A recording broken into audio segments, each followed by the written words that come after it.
गणेश जी की कहानी। एक ब्राह्मण का लड़का था।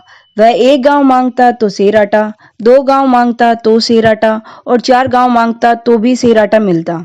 उससे ज्यादा उसको मिलता नहीं था। एक दिन 5-10 स्त्रियां कहानी कथा कह रही थी। वह बोला, मैं भी गणेश जी की कहानी सुन लूं। मेरी तकदीर में तो कितना ही मांगो, सेर आटा ही लिखा है। उसने गणेश जी की कहानी सुनी। स्त्रियों ने जाते समय थोड़ा थोड़ा अनाज डाला तो भी 5 सेर अनाज हो गया। वह बोला, मैंने गणेश जी की कहानी सुनी तो 5 सेर अनाज हो गया। अगर गणेश जी की शरण जाऊंगा तो क्या नहीं मिलेगा। आकर माँ को बोला, माँ मुझे 2 रोटी बना दो, मैं गणेश जी की शरण जाऊंगा। माँ बोली, तुम्हें गणेश जी कहाँ मिलेंगे। वह बोला, हाथा जाऊं पगा जाऊं पेट पिलाने जाऊं, जहां गणेश जी मिलेंगे उनकी शरण जाऊंगा।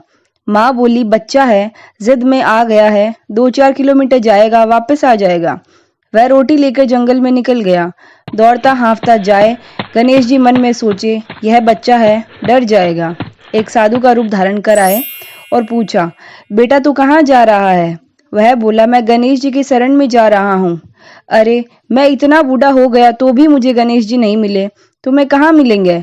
वह बोला, हाथा जाऊं पगा जाऊं पेट के पिलाने जाऊं, जहां गणेश जी मिलेंगे उनकी शरण जाऊंगा। साधु बोला, मैं ही गणेश जी हूँ। वह बोला, गणेश जी ऐसे थोड़े ही रहते हैं। दून दुंडालिया, सूंड चुंडालिया, ओछी पिंडालिया, कामन गारा, 4 भुजा और हाथ में सोटा होता है। साधु बोला, आंखें बंद कर लो। आंखें बंद करते ही सच्चा स्वरूप धार लिया। ब्राह्मण का लड़का देखते ही उनके पांवों में पड़ गया। दंडवत की, हाथ जोड़कर प्रार्थना की। जब गणेश जी बोले, मांग कुछ भी मांग। वह बोला, महाराज मुझे तो कुछ नहीं चाहिए, मैं तो आपके दर्शन के लिए आया हूँ। क्या मांगू, मुझे तो मांगना आता ही नहीं है, आवे जैसे ही मांग। थोड़ी थोड़ी बात मांगू पुंचो गुजरात को, महल झरोखा मांगू ढोलिया हिंगलात को। चढ़ण घोड़ो मांगू जाने जिन बनात को, पुरसन वाली ऐसी मांगू जाने फूल गुलाब को।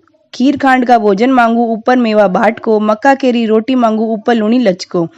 गेहूं केरी रोटी मांगू ऊपर दही को बाट को, दाल भात का भोजन मांगू ऊपर बचको खांड को। नदी किनारे बंगलो मांगू जाने चंदा रात को, गोद झड़ूलो पूत मांगू सांवरो प्रभात को। गणेश जी बोले, ब्राह्मण का बेटा थोड़ी सी बात मांगू कहता था और तुमने तो सब थोक में मांग लिया। वह बोला, इतना तो लगे ही महाराज। उसको सब ही थोक में दिए। गणेश जी बोले, एक बार और बोल। एक बार जैसे जैसे वह बोला वैसे वैसे उसकी सब साध पूरी होती गई और कहा, मेरे मंदिर के पीछे 4 लड़कियां खेल रही है, तुम्हें पसंद होवे उससे फेरा ले लो। उसने तो सब थोक लेकर घोड़े की पूंछ से मेल बांध लिया। मेल में बहू बैठा दी। धूमधाम से घर आया। उसकी माँ को सब लोग बोले, तुम्हारा बेटा बहुत थोक लाया है। माँ सामने आई और बोली, हाट फाड़ी की बाट फाड़ी, चोरी करी की छिनाली करी, राजा जी की नगरी लूटी की वेमती की कतार लूटी। वह बोला, मैंने तो कुछ नहीं किया, मुझे तो गणेश जी महाराज तुष्टमान हुए हैं। इस प्रकार उस ब्राह्मण के बेटे के सब ठाठ हो गए। हे गणेश जी महाराज, उसे तुष्टमान हुए जैसे सबको होना, अधूरी की हो तो पूरी करना, पूरी हो तो मान रखना।